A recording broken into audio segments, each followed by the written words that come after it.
Hello there.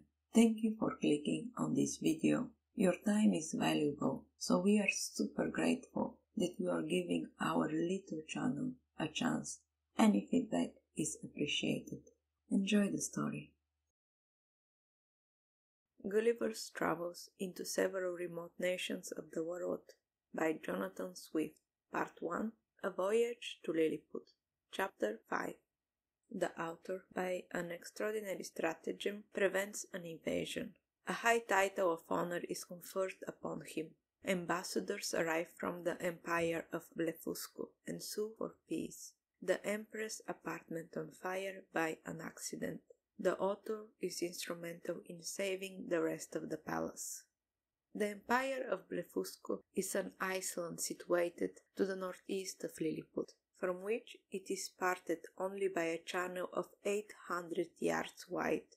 I had not yet seen it, and upon this notice of intended invasion, I avoided appearing on that side of the coast, for fear of being discovered by some of the enemy's ships, who had received no intelligence of me.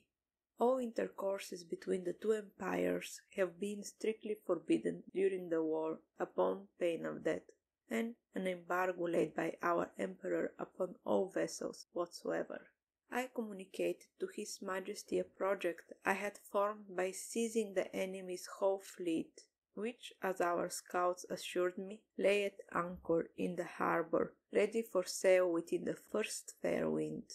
I consulted the most experienced seamen upon the depth of the channel, which they had often plumbed, who told me that in the middle, at high water, it was 70 glumfluffs deep, which is about 6 feet of European measures, and the rest of it is of 50 glumgluffs at most.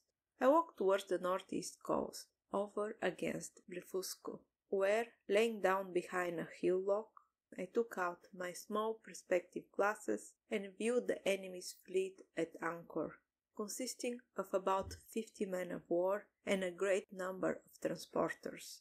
I then came back to my house and gave orders, for which I had an warrant, for a great quantity of strongest cable and bars of iron. The cable was about as thick as a pack thread, and the bars of the length and the size of a knitting needle.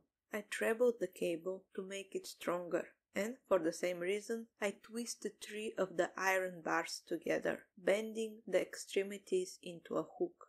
Having thus fixed 50 hooks to as many cables, I went back to the northeast coast, and putting off my coat, shoes, and stockings, walked into the sea in my leather jerkin about half an hour before high water. I waded with what haste I could and swam in the middle about 30 yards, till I felt ground. I arrived at the fleet in less than half an hour. The enemy was so frightened when they saw me that they leaped out of their ships and swam to shore, where there could not be fewer than 30,000 souls. I then took my tackling and, fastening a hook to the hull and the prow of each, I tied all the cords together at the end. While I was thus employed, the enemy discharged several thousand arrows, many of which stuck into my hand and face, and besides the excessive smart, gave me much disturbance in my work. My greatest apprehension was for my eyes, which I should have infallibly lost if I had not suddenly thought of an expedient. I kept, among other little necessaries, a pair of spectacles in a private pocket, as I observed before, had escaped the emperor's searches. These I took out and fastened as strongly as I could upon my nose, and thus armed, went on boldly with my work.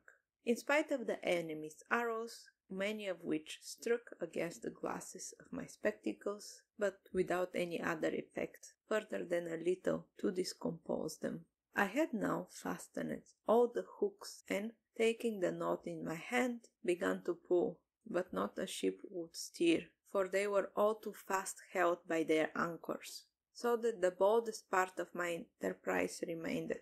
I therefore let go to the cords and leave the hooks fixed to the ships. I resolutely cut with my knife the cable that fastened the anchors, receiving about 200 shots in my face and hands, Then I took up the knotting ends of my cables, to which my hooks were tied, and with great ease drew 50 of the enemy's largest men of war after me. The Blefuscudians, who had not the least imagination of what I intended, were at first confined with astonishment. They had seen me cut the cables, and thought my design was only to let the ship run adrift or fall on each other. But when they perceived the whole fleet moving in order, and saw me pulling at the end, they set up such a scream of grief and despair as it is almost impossible to describe or conceive. When I had got out of danger, I stopped a while to pick out the arrows that stuck in my hands and face, and rubbed on some of the same ointment that was given to me at my first arrival, as I have formerly mentioned.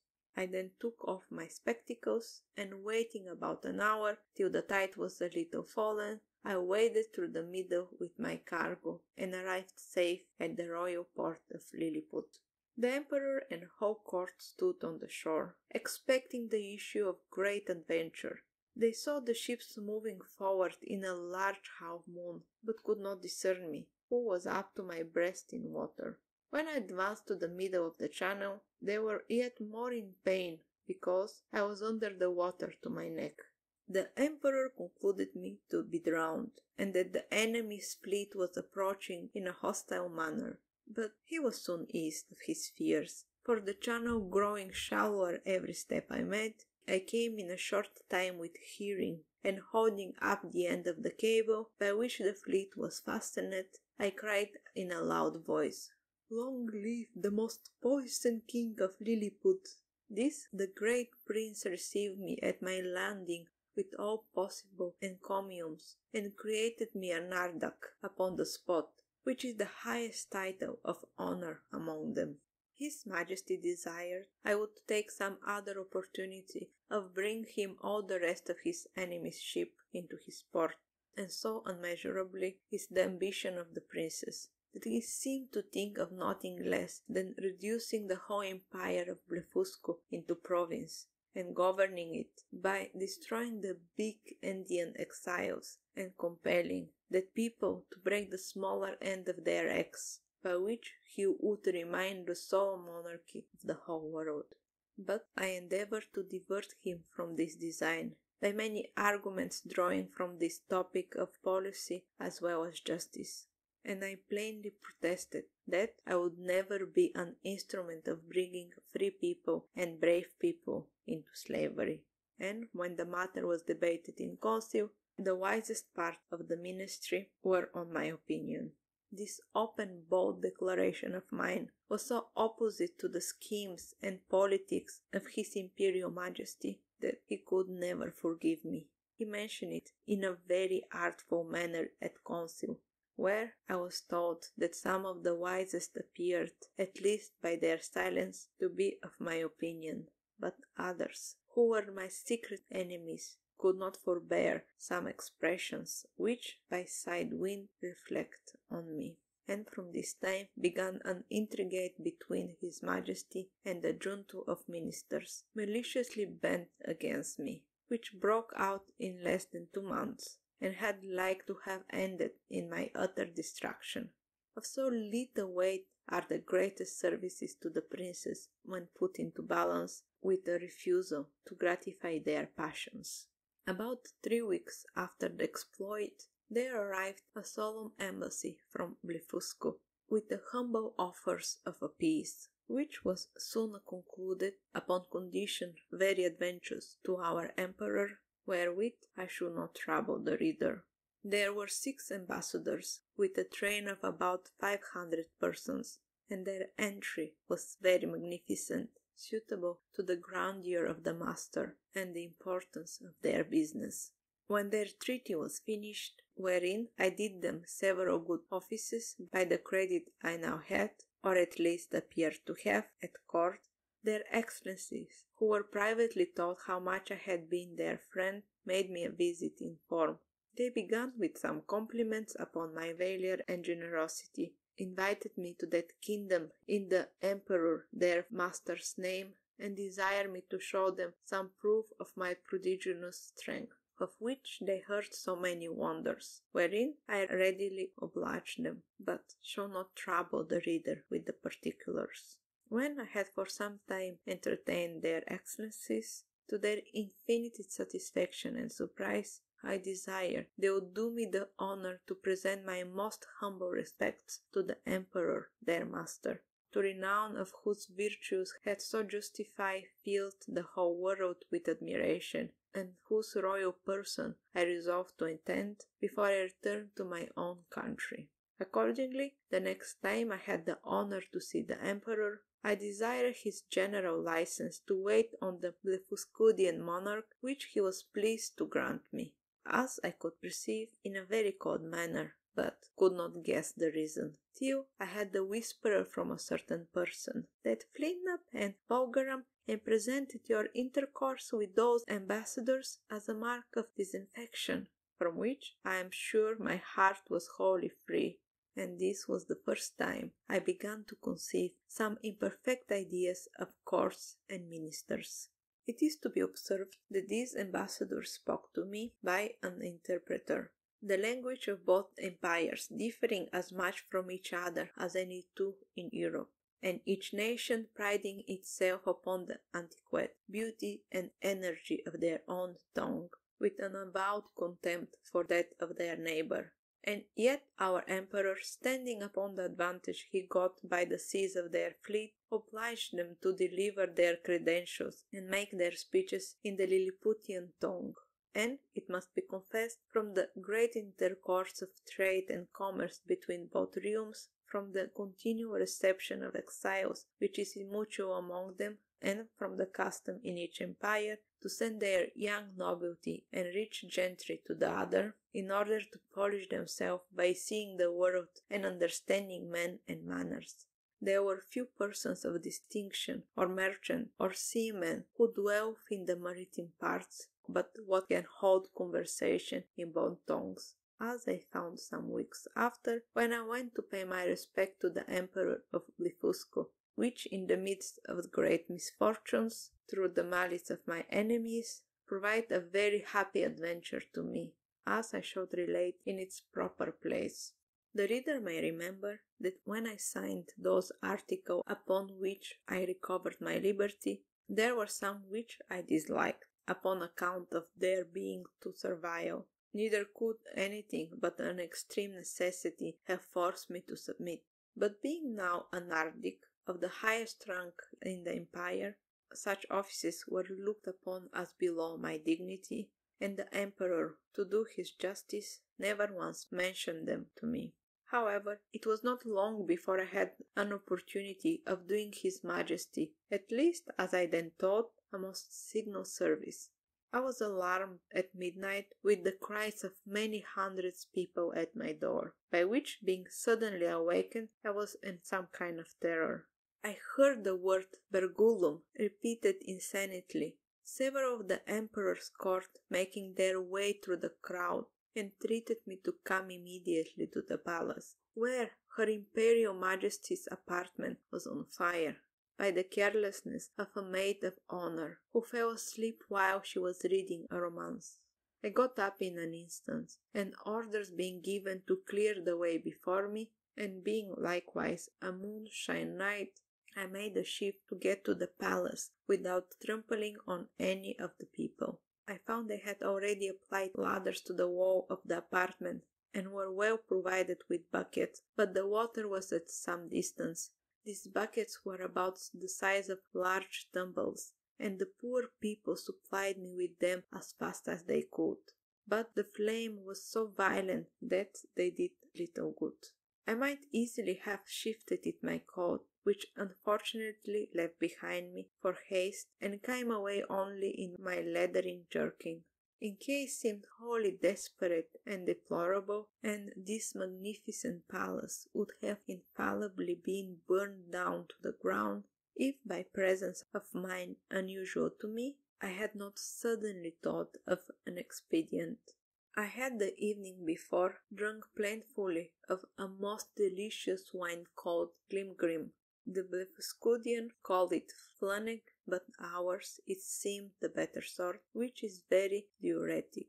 By the luckiest chance in the world, I had not discharged myself of any part of it. The heat I had contracted by coming very near the flames and by laboring to quench them made the wine being to operate by urine, which I avoided in such a quantity and applied so well to the proper places that in 3 minutes the fire was wholly extinguished and the rest of the noble pile, which had cost so many age in erecting, preserved from destruction. It was now daylight, and I returned to my house without waiting to congratulate with the emperor, because, although I had done a very eminent piece of service, yet I could not tell how his majesty might resent the manners by which I had performed it. For, by the fundamental law of the realm, it is capital in any person, of what quality soever, to make water with the precincts of the palace. But I was little comforted by a message from his majesty, that he would give orders to the grand justiciary for passing my pardon in form, which, however, I could not obtain, and I was privately assured that the empress, conceiving the greatest abhorrence of what I had done, removed to the most distant side of the court, firmly resolved that those buildings should never be repaired for her use, and, in the presence of her chief confidants, could not forbear vowing revenge. Chapter 6. Of the inhabitants of Lilliput, their learnings, laws, and customs, the manner of educating their children, the author's way of living in that country, his vindication of a great lady. Although I intend to leave the description of this empire to particular treatises, yet in the meantime I am content to gratify the curious reader with some general ideas. As the common size of the native is somewhat under 6 inches high, so there is an exact proportion in all other animals as well as plants and trees. For instance, the tallest horse and oxen are between 4 and 5 inches in height, the sheep an inch and a half more or less, their geese about their biggest of a sparrow, and so the several gradations downwards till we come to the smallest, which in my sight were almost invisible. But the nature had adapted the eyes of the Lilliputians to all objects proper for their view. They see with great exactness, but at not great distance, and to show the sharpness of their sight towards objects that are near, I have much pleased with observing a cook pulling a lark, which was so large as a common fly, and a young girl threading an invisible needle with invisible sing. Their tallest trees are about 7 feet high, I mean some of those in the great royal park, the tops of whereof I could but just reach with my fist clenched. The other vegetables are in the same proportion, but this I leave to readers' imagination. I shall say but little at present of their learnings, which for many ages has flourished in all its branches among them. But their manner of writing is very peculiar, being neither from the left to the right, like the Europeans, nor from the right to the left, as the Arabians, nor from up to down, like the Chinese, but Iceland, from one corner of the page to another, like ladies in England. They bury their dead with the heads directly downwards, because they hold an opinion that in 11,000 moons they are all to rise again, in which period the earth, which they conceive to be flat, will turn upside down, and by this means they shall, at their resurrection, be found readily standing on their feet. The learned among them confess the absurdity of the doctrine, but the practice still continues, in compliance to the vulgar. There are so many laws and customs in the empire very peculiar, and if they were not so directly contrary to those of my own dear country, I should be tempted to say a little in their justification. It is only to be wished they were as well as executed. The first I shall mention relates to informers. All crimes against the state are punished here with the utmost severity. But if the person accused makes his innocence plainly to appear upon his trial, The accuser is immediately put to an ignominious death, and out of his goods or land, the innocent person is quadruple recompensed for the loss of his time, for the danger he underwent, for the hardship of his imprisonment, and for all the charges he has been at making his defense. Or, if that found be deficient, it is largely supplied by the crown. The emperor also confers on him some public mark of his favor, and proclamation is made of his innocence through the whole city. They look upon fraud as a great crime and theft, and therefore send on trials to punish with death, for they allege that care and vigilance, with a very common understanding, may preserve a man's good from thieves, but honesty has no defense against superior cunning. And since it is necessary that there should be a perpetual intercourse of buying and selling, and dealing upon credit, where fraud is permitted and connived, or has no law to punish it, the honest dealer is always undone, and the knife gets the advantage. I remember when I was once interceding with the emperor for a criminal who had wronged his master of great sum of money, which he had received by order and run with it, and happened to tell his majesty, by a way of extenuation, that this was only a breach of trust. The emperor, though it is monstrous in me to offer as defense the greatest aggravation of the crime, and truly I had little to say in return, further than the common answer that different nations had different customs, for I confess I was heartily ashamed. Although he usually called rewards and punishment the two hugs upon which all governments turns, yet I could never observe this maximum to be put in practice by any nation, except at Lilliput. Whoever can there bring sufficient proof that he has strictly observed the law of his country for 73 moons, has a claim to certain privileges according to his quality or condition of life, with a proportionable sum of money out of a fund appropriate for that use. He likewise requires title of snip-bow or legal, which is added to his name, but does not descend to his posterity. And these people throughout it, a prodigious defect of policy among us, when I told them that our laws were enforced by only penalties, without any mention of rewards. It is upon this account that the image of justice in their court of justiciar is formed with 6 eyes, 2 before, as many behind, and on each side 1, to signify circumspection, with a bag of gold open in her right hand, and sword sweetened in her left, to show she is more disposed to reward than to punish. In choosing persons for all employments, they have more regards to good morals than the great abilities.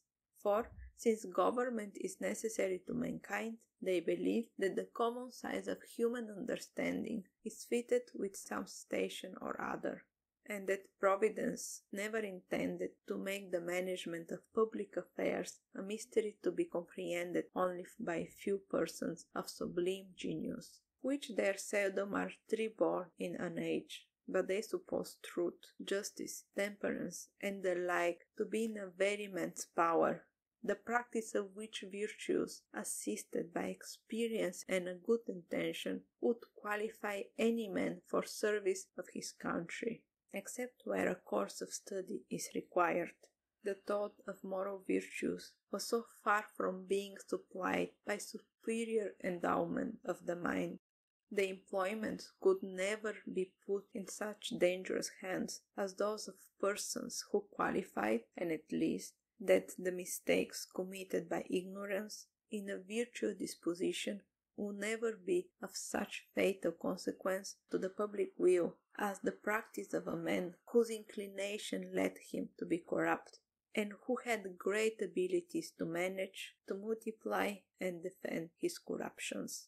In like manners, the disbelief of divine providence renders a man incapable of holding any public station. For since kings avow themselves to be the deputies of the providence, the Lilliputians think nothing can be more absurd than for a prince to employ such men as dissolve the authority under which he acts. In relating these and the following laws, I would only be understood by means of original institution, and not the most scandalous corruptions into which these people are fallen by the generating nature of man.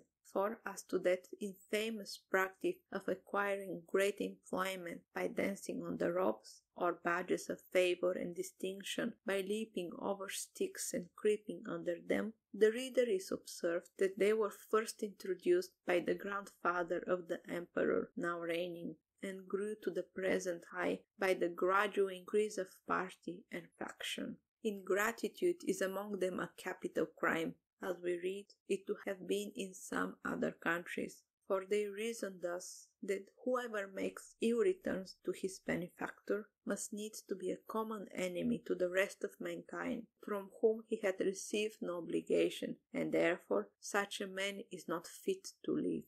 Their notion relating to the duties of parent and children differ extremely from ours. For since the conjunction of male and female is founded upon the great law of nature, in order to propagate and continue the species, the Lilliputians will needs have it that man and woman are joined together, like other animals, by the motion of conspicuousness, and that their tenderness towards their young proceeds from the like natural principles, for which reason they will never allow that a child is under any obligation to his father for begetting him, or to his mother for bringing him into the world, which, considering the miseries of human life, was neither a benefit in itself nor intended so by his parents, whose thoughts in their love encounters were otherwise employed.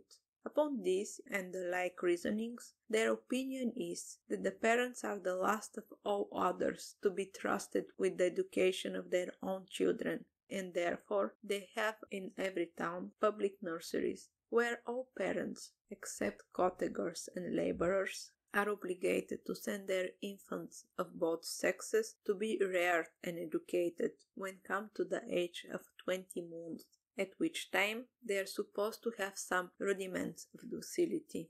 These schools are of several kinds, suited to different qualities and both sexes, whilst they have certain professors well skilled in preparing children for such a condition of life as benefits to the rank of their parents, and their own capacities as well as inclinations. I shall first say something of the male nurseries, and then of the female.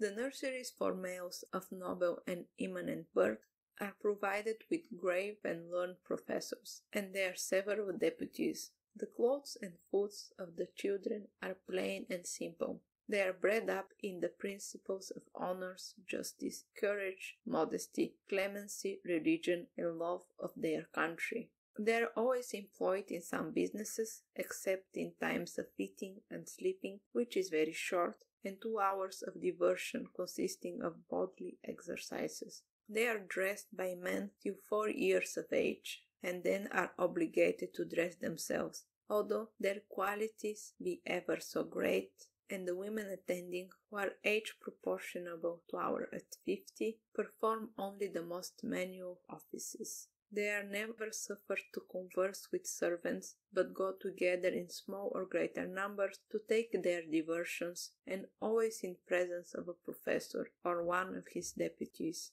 whereby they avoid those early bad impressions of folly and vice to which our children are subject. Their parents are suffered to see them only twice a year.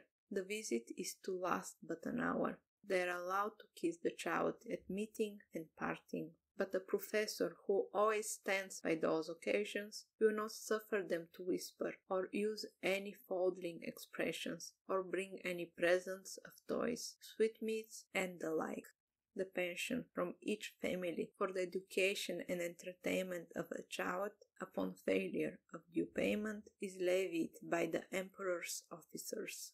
The nurseries for children of ordinary gentlemen, merchants, traders, and handcrafts are managed proportionally after the same manner.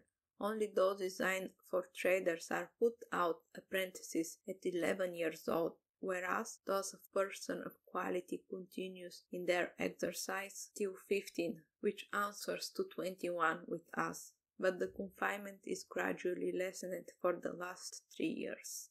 In the female nurseries, the young girls of qualities are educated much like the males, only they are dressed by orderly servants of their own sexes, but always in the presence of a professor or deputy till they come to dress themselves, which is at 5 years old. If it be found that these nurses were presumed to entertain the girls with frightful and foolish stories, or the common foolish practice by the chambermaids among us, they are publicly whipped thrice about the city, imprisoned for a year, and banished for life to the most desolate part of the country. Thus the young ladies are as much ashamed of being cowards and fools as the men, and despise all personal ornaments beyond decency and cleanliness. Either did I perceive any difference in their education made by the difference of sex, only that the exercise of the females were not altogether so robust, and that some rules were given them relating to domestic life, and a small compass of learning was enjoined them. For their maxim is, that among people of quality, a wife should be always a reasonable and agreeable companion, because she cannot be always young. When the girls are 12 years old, which among them is marriageable age, their parents or guardians take them home with a great expression of gratitude to the professors, and set them without tears of young ladies and her companions. In the nursery of females of the meaner sort, the children are instructed in all kinds of work proper for their sex, and there are several degrees. Those intended for apprentices are dismissed at 7 years old, the rest is kept to 11. The manor families who had children at these nurseries are obliged, beside their annual pension, which is as low as possible, to return to the steward of the nursery a small monthly share of their gettings, to be a portion for the child, and therefore all parents are limited in their expenses by the law. For the Lilliputians think nothing can be more unjust than for people, in subservience to their own appetites, to bring children into the world and leave the burden of supporting them on public.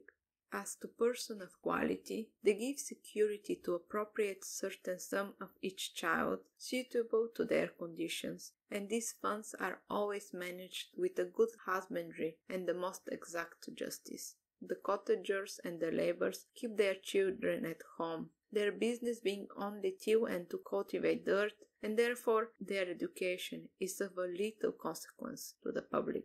But the old and diseased among them are supported by hospitals, for begging is a trade unknown in this empire. And here it may, perhaps, divert the curious reader to give some account of my domestics and my manner of living in this country during a residence of 9 months and 13 days. Having a head mechanically turned, and being likewise forced by necessity, I had made myself a table and chair convenient enough out of the largest tree in the royal park. 200 seamstresses were employed to make me shirts and linen for my bed and table, all of the strongest and coarsest kind they could get, which, however, they were forced to queue together in several folds, for the thickness was some degree finer than lawn. Their linen is usually 3 inches wide, and 3 feet make a piece. The seamstress took my measures as I lay on the ground, one standing on my neck and another at my mid-leg, with a strong cord extended, that each held by the end, while a third measured the length of the cord with a rule of 1 inch long. Then they measured my right thumb, and desired no more, for by mathematical computation that twice round the thumb is once round the wrist, and so on to the neck and the waist, and by the help of my old shirt, which I displayed on the ground before them for a pattern, they fitted me exactly. 300 tailors were employed in the same manner to make me clothes, but they had another contrivance to take my measures. I kneeled down, and they raised a ladder from the ground to my neck. Upon this ladder one of them mounted, and let fall a plump line from my collar to the floor, which just answered the length of my coat, but my waist and arms I measured myself. When my clothes were finished, which was done in my house, for the largest of theirs would not have been able to hold them, they looked like a patchwork made by the ladies in England, only that mine were all of a color. I had 300 cooks to dress my victuals in a little convenient hut built about my house, where they and their families lived, and prepared me 2 dishes apiece. I took up 20 waiters in my hand and placed them on the table. 100 more attended below on the ground, with some dishes of meat and some with barrels of wine and other liquor slung on their shoulders, all which the waiters above drew up, as I wanted, in a very ingenious manner, by certain cords, as we draw the bucket up a well in Europe. A dish of their meat was a good mouthful, and a bottle of their liquor a reasonable draught. Their mutton swelled to ours, but their beef is excellent. I had a sirloin so large that I have been forced to make 3 bites of it, but this is rare. My servants were astonished to see me eat it, bones and all, as in our country we do legs of a lark. Their geese and turkeys I usually ate at mouthful, and I confess they far exceed ours. Of their small fowl I could make up 20 or 30 at the end of my knife. One day His Imperial Majesty, being informed of my way of living, desired that himself and his royal consort, with the young princess of the blood of both sexes, might have the happiness, as he was pleased to call it, of dining with me. They came accordingly, and I placed them in a chair of state upon my table, just over against me, with their guards about them. Flipnap, the Lord Higher Treasurer, attended there likewise with his white staff, and I observed he often looked on me with sour countenance, which I would not seem to regard, but ate more than usual, in honour to my dear country, as well as to fill the court with admiration. I have some private reasons to believe that this visit from His Majesty gave Flipnap an opportunity of doing me ill office to his manor. That minister had always been my secret enemy, though he outwardly cares me more than was usual to the morenesses of his nature. He represented to his emperor the low condition of his treasure, that he was forced to take up money at a great discount, that exquile bills would not circulate under 9% below par, that I had cost His Majesty about 1.5 million of sprugs, their greatest gold chain, about the bigness of a spangle, and, upon the whole, that it would be advisable that the Emperor to take the first fair occasion of dismissing me. I am here obliged to vindicate the reputation of an excellent lady, who was an innocent sufferer upon my account. The treasurer took a fancy to be jealous of his wife, from the malice of some evil tongues, who informed him that her grace had taken a violent affection of my person, and that court scandal run for some time, that she once came privately to my lodging. This I solemnly declare to be a most infamous falsehood, without any grounds, further than that her grace was pleased to treat me with all innocent mark of freedom and friendship. I own she came often to my house, but always publicly, nor even without 3 more in the coach, who were usually her sister and young daughter, and some particular acquaintances. But this was common to many other ladies of the court, and I still appeal to my servants round, whether they at any time saw a coach at my door without knowing what persons were in it. On those occasions, when a servant had given me a note, my custom was to go immediately to the door,